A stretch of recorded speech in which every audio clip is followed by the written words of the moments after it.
नमस्कार, सुप्रभात। आप देख रहे हैं खबर दिल्ली और समय हो चला है दिल्ली की 25 बड़ी खबरों को जानने का। इससे पहले यदि आप वीडियो को लाइक नहीं किए हैं तो लाइक कर दीजिए और चैनल को सब्सक्राइब कर लीजिए। तो आइए एक नजर डालते हैं 25 बड़ी खबरों पर फटाफट अंदाज में। प्रदूषण पर दिल्ली सरकार का बड़ा फैसला, पूरी राजधानी में लगेंगे वाटर मिस्ट स्प्रे। जैसे सीएम रेखा गुप्ता ने कहा कि सरकार प्रदूषण के खिलाफ युद्ध स्तर पर काम कर रही है।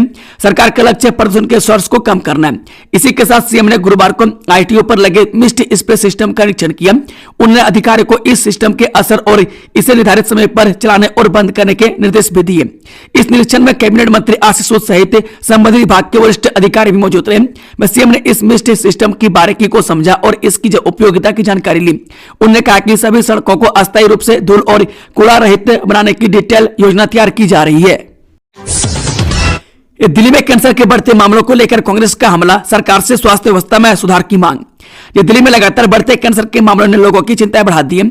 ICMR national cancer registry programme के नए आंकड़े पर प्रतिक्रिया देते हुए दिल्ली प्रदेश कांग्रेस कमेटी के अध्यक्ष देवेंद्र यादव ने सरकारों पर हमलावर रोक अख्तियार करते हुए कहा कि राजधानी की स्थिति भयावह होती जा रही है और सरकार आंखें मूंद बैठी है। यादव ने कहा कि राजधानी में कैंसर के मरीजों की संख्या लगातार बढ़ रही है और हालिया आंकड़े बेहद चिंताजनक हैं। 2024 में 28,387, 2023 में 27,561 और 2022 में 26,735 मामले दर्ज किए गए। उनके अनुसार कैंसर सुनते ही मरीज अपनी जिंदगी का अंत समझने लगता है, लेकिन सरकारें आधुनिक इलाज सुविधाएं उपलब्ध कराने में नाकाम रही है। उन्होंने पिछली आम आदमी पार्टी सरकार और मौजूदा बीजेपी शासित रेखा गुप्ता सरकार दोनों पर स्वास्थ्य ढांचे की बदहाली को लेकर निशाना साधा। दिल्ली में नर्सरी एडमिशन, 1377 स्कूलों ने जारी किए एडमिशन क्राइटेरिया। जानिए कहां क्या नियम और शर्त। ये शैक्षणिक सत्र 2026-27 के लिए दिल्ली में नर्सरी, केजी और कक्षा 1 के एडमिशन की प्रक्रिया 4 दिसंबर से शुरू हो गई है। अभिभावकों के लिए राहत की बात यह है कि शिक्षा निदेशालय द्वारा जारी ताजा आंकड़ों के अनुसार राजधानी के कुल 1756 निजी मान्यता प्राप्त स्कूलों में से 1377 स्कूलों ने अपने अपने एडमिशन क्राइटेरिया अपलोड कर दिए। वहीं 379 स्कूलों के क्राइटेरिया अभी भी जारी होने बाकी है, जिसकी वजह से कई जिलों के अभिभावकों को अभी और इंतजार करना पड़ रहा है। जारी सूचना के अनुसार नॉर्थ ईस्ट 1 जिला 194 स्कूलों के साथ सबसे आगे, जिनमें से 158 स्कूलों ने आवेदन प्रक्रिया से जुड़े क्राइटेरिया जारी कर दिए। इसी तरह वेस्ट बी जिला, जिसमें 241 स्कूल शामिल है, वहां 156 स्कूलों ने एडमिशन क्राइटेरिया अपलोड किए। ईस्ट जिला भी इस मामले में काफी सक्रिय दिखा, जहां 144 में से 111 स्कूलों ने क्राइटेरिया अपलोड किए, जबकि बाकी स्कूल जल्द ही क्राइटेरिया जारी करेंगे। टीबी मुक्त भारत अभियान के तहत दिल्ली में 8,78,000 लोगों की हुई स्क्रीनिंग। जल्द टीबी मुक्त होगी देश की राजधानी। दिल्ली के स्वास्थ्य मंत्री पंकज कुमार सिंह ने दिल्ली सचिवालय में राष्ट्रीय टीबी उन्मूलन कार्यक्रम की क्रियान्वयन समीक्षा की। इस बैठक में दिल्ली स्वास्थ्य विभाग एवं ट्यूबरकुलोसिस विभाग के वरिष्ठ अधिकारी और डॉक्टर मौजूद रहे। इस दौरान स्वास्थ्य मंत्री ने राष्ट्रीय टीबी उन्मूलन कार्यक्रम के तहत दिल्ली में अब तक हुई प्रगति का आकलन किया। स्वास्थ्य मंत्री डॉक्टर पंकज कुमार सिंह ने 100 दिन के टीबी मुक्त भारत अभियान की समीक्षा बैठक के बाद कहा कि दिल्ली सरकार ने टीबी के खिलाफ लड़ाई तेज कर दी है। उन्होंने बताया कि टीबी मुक्त भारत अभियान के तहत दिल्ली में 8,78,000 लोगों की स्क्रीनिंग की गई। इस कैंपेन के जरिए लगभग 3,80,000 एक्सरे किए गए। साथ ही इस्लाम इनिशिएटिव प्रोग्राम के तहत लगभग 95,001 लोगों की चेस्ट एक्सरे से स्क्रीनिंग कर टीबी की जांच की गई। एमसीडी में 16,530 करोड़ का बजट पेश, सफाई में घटाई रकम, हेल्थ और एजुकेशन पर जोर। दिल्ली नगर निगम के नए वित्तीय वर्ष 2026-27 का बजट आया है। एमसीडी आयुक्त अश्विनी कुमार ने नए वित्तीय वर्ष के लिए निगम के सभी विभागों को आवंटित प्रस्तावित बजट को पेश किया। जाने क्या है इसमें खास। दिल्ली नगर निगम यानी एमसीडी के नए वित्तीय वर्ष 2026-27 का कुल 16,530 करोड़ रुपए का बजट प्रस्तुत किया। एमसीडी आयुक्त अश्विनी कुमार ने नए वित्तीय वर्ष के लिए निगम के सभी विभागों को आवंटित प्रस्तावित बजट को पेश किया। अब इस बजट को निगम की अस्थायी समिति सदन में और निगम की समितियों में पेश करते हुए इस पर चर्चा की जाएगी। इसके बाद सभी के सुझावों के मद्देनजर बजट को अंतिम रूप दिया जाएगा। दिल्ली में इंडिगो की 235 उड़ानें रद्द, क्या यात्रियों को मिलेगा पूरा रिफंड? क्या कहते हैं एयरलाइंस के नियम। देश की सबसे बड़ी एयरलाइन इंडिगो की उड़ानें लगातार चौथे दिन रद्द हो गई है, जिससे भारी अफरा तफरी मची हुई है। सैकड़ों यात्री एयरपोर्ट पर फंसे हुए हैं। दिल्ली से भी शुक्रवार रात 11:59 तक इंडिगो की सभी उड़ानें रद्द कर दी गई है। देश की सबसे बड़ी एयरलाइन इंडिगो की उड़ानें लगातार चौथे दिन रद्द हो रही है, जिससे भारी अफरा तफरी मची हुई है। सैकड़ों यात्री एयरपोर्ट पर फंसे हुए हैं। दिल्ली से भी शुक्रवार रात 11:59 तक इंडिगो की सभी उड़ानें रद्द कर दी गई थी, जिससे लगभग 235 उड़ानें पर असर पड़ा। दरअसल उड़ान ड्यूटी की सीमा तय करने वाले नए FDTL नियम लागू होने के बाद से ही एयरलाइन चालक दल की संख्या में कमी सामना कर रही है। नए नियमों के तहत पायलट के लिए साप्ताहिक आराम का समय बढ़ाया गया और रात में विमानों के उतरने की संख्या सीमित की गई है, ताकि उड़ान सुरक्षा को मजबूत किया जा सके। ये दिल्ली मुंबई एक्सप्रेसवे पर दर्दनाक हादसा, कार में 8 घंटे तक तड़पता रहा कपल, दोनों की मौत। जो दिल्ली मुंबई एक्सप्रेसवे पर दर्दनाक घटना सामने आई है। यहां एक कार को पीछे से टक्कर लगने के बाद पति पत्नी 8 घंटे तक फंसे रहे और ज्यादातर खून बह जाने के कारण दोनों की मौत हो गई। दोनों करौली से लौट रहे थे। बता दें कि दिल्ली मुंबई एक्सप्रेसवे पर दर्दनाक घटना सामने आई है। यहां एक कार को पीछे से टक्कर लगने के बाद पति पत्नी 8 घंटे तक फंसे रहे और ज्यादातर खून बह जाने के कारण दोनों की मौत हो गई। मृतकों की पहचान लक्ष्मी राम और उनकी पत्नी कुसुम लता के रूप में हुई है। दोनों करौली जिले से वापस घर को लौट रहे थे। इस दौरान यह हादसा हो गया। जल्द पूरा होगा दिल्ली मुंबई एक्सप्रेसवे का काम, नितिन गडकरी ने दे दी बड़ी अपडेट। जो मुंबई एक्सप्रेसवे का DND से जैतपुर तक का हिस्सा जल्द तैयार होने वाला है। इसके बारे में केंद्रीय सड़क परिवहन एवं राजमार्ग मंत्री नितिन गडकरी ने जानकारी दे दी है। दरअसल दिल्ली मुंबई एक्सप्रेसवे का DND फरीदाबाद सोहनावाला 59 किलोमीटर का कंस्ट्रक्शन 3 हिस्सों में हो रहा है। अब सिर्फ पहला हिस्सा बाकी है, जो जल्द यात्रियों के लिए खुलेगा। पुतिन की भारत यात्रा में रचा इतिहास, दुनिया में पहली बार इतने लोगों ने उनके विमान को किया ट्रैक। रूस के राष्ट्रपति व्लादिमीर पुतिन की 2 दिवसीय भारत यात्रा कई मायने में ऐतिहासिक है। भारत के साथ द्विपक्षीय समझौते, प्रधानमंत्री मोदी द्वारा प्रोटोकॉल तोड़कर पालम एयरपोर्ट जाकर पुतिन का स्वागत करने के अलावा यह दौरा एक नया रिकॉर्ड बनाया। दरअसल कल सुबह से यानी 4 दिसंबर की सुबह से पूरी दुनिया भर के लोगों की निगाहें रूसी राष्ट्रपति पुतिन को लेकर भारत आ रहे सरकारी विमान पर बनी रही। अगले 24 घंटे में फिर बदलेगा मौसम का मिजाज, दिल्ली NCR को लेकर बड़ी भविष्यवाणी। दिल्ली NCR समेत पूरे उत्तर भारत में ठंड ने अपना असर दिखाना शुरू कर दिया। इस बीच मौसम विभाग ने बड़ी भविष्यवाणी की है। मौसम विभाग के अनुसार अगले 24 घंटे में दिल्ली NCR समेत मैदानी क्षेत्रों में मौसम का मिजाज पूरी तरह बदल जाएगा। इसके बाद अगले 3 दिनों तक तापमान में 3 से 4 डिग्री बढ़ोतरी की संभावना है। इसके लिए IMD ने येलो अलर्ट जारी किया है। मौसम विशेषज्ञों का कहना है कि इस दौरान न्यूनतम और अधिकतम तापमान में तेजी से गिरावट आएगी। इंडिगो मामले में सरकार ने दिए हाई लेवल जांच के आदेश, तय होगी जवाबदेही कार्रवाई की तैयारी। इंडिगो एयरलाइन से जुड़े एक मामले में सरकार ने उच्च स्तरीय जांच के आदेश दिए। इस जांच का मुख्य उद्देश्य मामले की गहराई तक जाकर जवाबदेही तय करना है।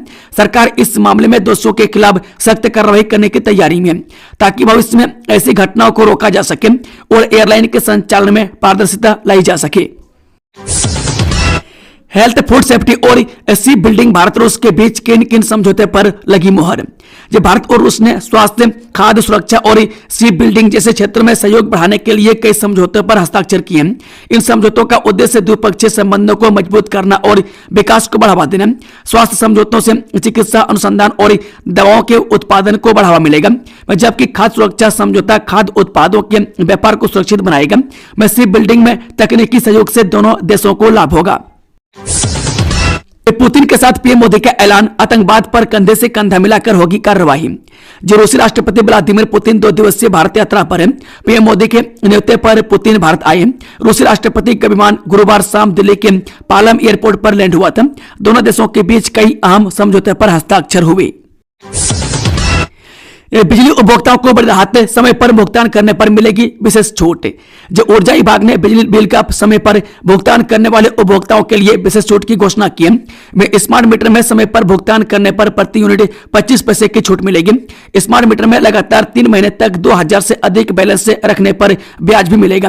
ग्रामीण उपभोक्ताओं को तिमाही में समय पर भुगतान करने पर 1% की छूट दी जाएगी।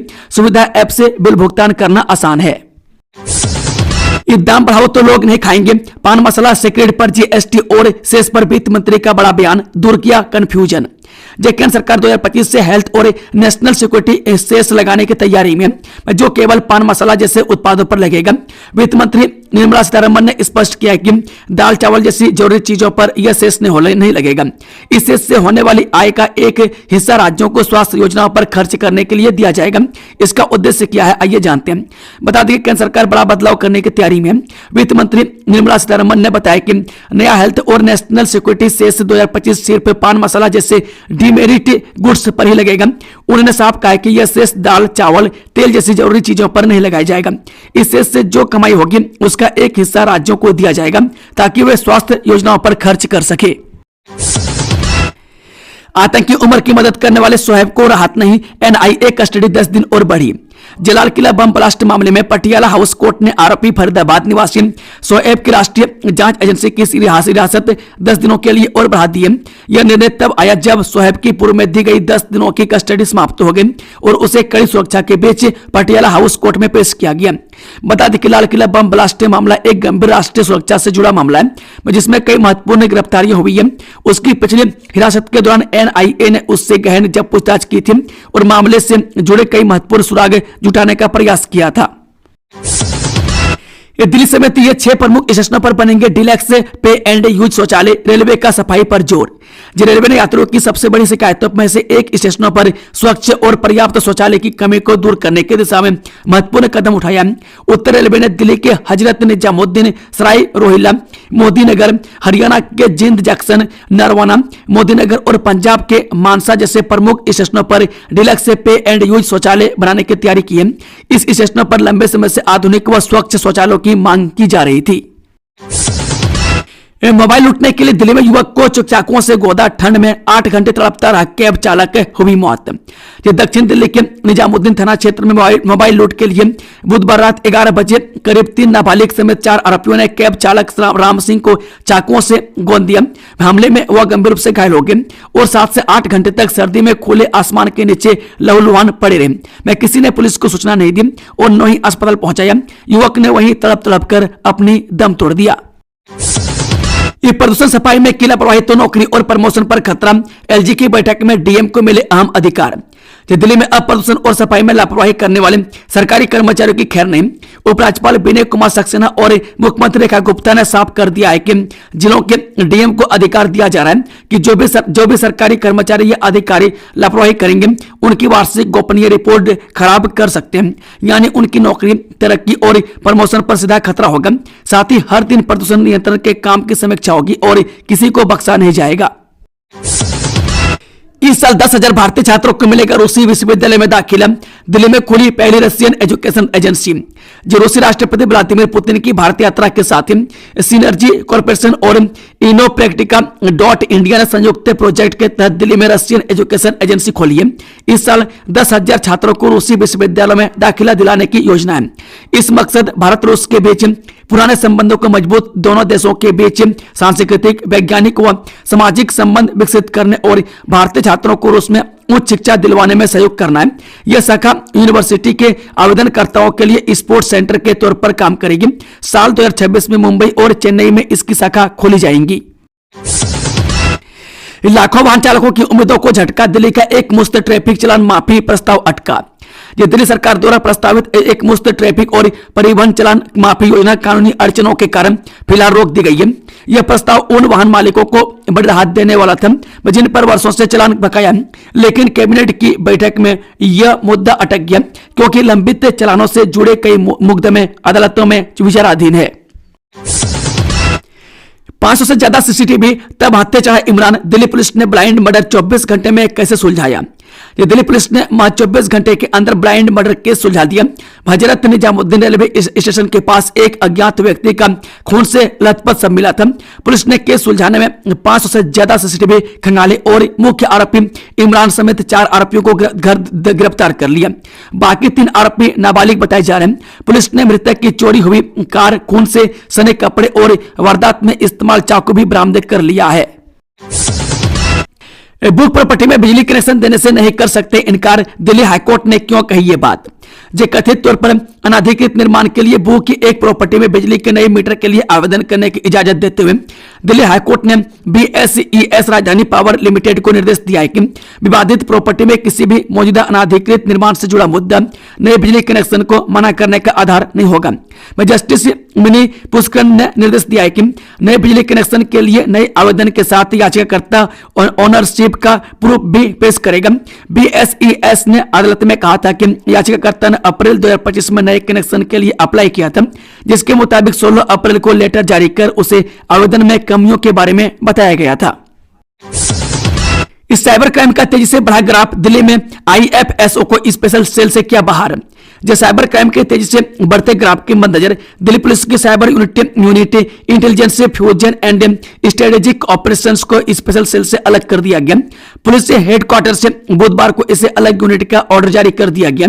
इसमें कहा गया कि प्रशासनिक उद्देश्य के मद्देनजर इसे अलग यूनिट बनाया गया, जहां तैनात स्टाफ अब DCP को बतौर हेड रिपोर्ट करे। इस सर्दी के साथ गर्मी में भी पराली जलाने पर लगाम, पंजाब हरियाणा को CAQM का अल्टीमेटम। जो commission for air quality management ने पंजाब और हरियाणा को पराली जलाने की घटनाओं को रोकने के लिए सख्त कदम उठाने के निर्देश दिए। वह धान की कटाई के साथ साथ गेहूं की कटाई के सीजन में भी खेतों की निगरानी की जाएगी।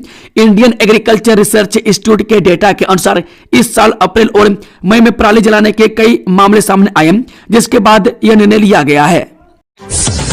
ऑनलाइन ट्रेडिंग ने बनाए कंगाल, घर बेचा फिर क्राइम पेट्रोल देखकर लूटने लगा। MBA पास युवक के भीड़ ने तोड़ डाले हाथ पैर। जो गोविंदपुरी में ज्वेलर्स की दुकान में लूट करने वाला आरोपी अंकित गुप्ता 50 लाख के कर्ज में डूबा था। क्राइम पेट्रोल देखकर उसने लूट की साजिश रची। वहीं गिरधारी लाल को अकेला पाकर हमला किया, लेकिन बेटे रुपेंद्र ने उसे पकड़ लिया। आरोपी MBA पास है और कर चुकाने के लिए उसने यह कदम उठाया। पुलिस ने उसे गिरफ्तार कर जेल भेज दिया है। ये 10 बैंकों से 100 करोड़ की ठगी, STF ने किया गिरोह का पर्दाफाश। बिल्डरों के साथ मिलकर खेल करने वाले 8 अरेस्ट। जो ग्रेटर नोएडा में STF ने एक ऐसे गिरोह का पर्दाफाश किया जो बिल्डरों के साथ मिलकर फर्जी दस्तावेजों के आधार पर बैंकों से लोन लेते थे। इस गिरोह ने लगभग 10 बैंकों से 100 करोड़ रुपए से अधिक की ठगी की है। पुलिस ने 8 आरोपियों को गिरफ्तार कर लिया और उनके पास से कई फर्जी दस्तावेज और बैंक खाते बरामद किए, जिन्हें फ्रीज किया जा रहा है। दिल्ली की पोस्ट सोसाइटियों से सीवर में ओवरफ्लो का संकट, सड़कों पर बहरा मलजल। दक्षिणी दिल्ली की पोस्ट सोसाइटियों में सीवर ओवरफ्लो से लोग परेशान हैं। मसाकित, न्यू फ्रेंड्स कॉलोनी जैसे इलाकों में सीवर ब्लॉकेज और दूषित पानी की सप्लाई से निवासी त्रस्त हैं। RWA ने जल बोर्ड से शिकायत कर तत्काल समाधान की मांग की है। पुरानी पाइपलाइनें समस्या का कारण बताई जा रही है, जिससे स्वास्थ्य संबंधी खतरे बढ़ गए हैं। दिल्ली पुलिस का समयपुर बादली में अवैध बार क्लब पर छापा, संचालक समेत 25 लोग गिरफ्तार। दिल्ली पुलिस ने समयपुर बादली क्षेत्र में एक अवैध बार कम क्लब का भंडाफोड़ किया और 25 लोगों को गिरफ्तार कर लिया, जिनमें संचालक, ग्राहक और कर्मचारी शामिल थे। पुलिस ने 3 बॉक्सेज कैफे में छापा मारा, जहां देर रात शराब परोसी जा रही थी और हुक्का परोसा जा रहा था। पुलिस ने शराब, हुक्का और संगीत उपकरण जब्त किए। मामला आबकारी अधिनियम के तहत दर्ज किया गया और आगे की जांच जारी है। प्रॉपर्टी के लिए मां का कत्ल, बीटेक ग्रेजुएट बेटा 8 साल बाद भारत नेपाल बॉर्डर से गिरफ्तार। दिल्ली क्राइम ब्रांच ने मां की हत्या के आरोपी अनिमेश झा को गिरफ्तार कर लिया। अनिमेश को शक था कि उसकी मां प्रॉपर्टी उसकी बहन के नाम कर देगी, जिसके चलते उसने 2017 में उसकी हत्या कर दी थी। कोविड-19 के दौरान जमानत मिलने के बाद वह नेपाल भाग गया था, लेकिन पुलिस ने उसे भारत नेपाल सीमा से गिरफ्तार कर लिया है। दोस्तों, खबरों का सिलसिला समाप्त होता है। अगर जानकारी पसंद आए तो वीडियो को लाइक, शेयर, चैनल को सब्सक्राइब जरूर कर लें और कमेंट बॉक्स में अपना फीडबैक देना ना भूलें। Thank you, all the best. जय हिंद, जय भारत।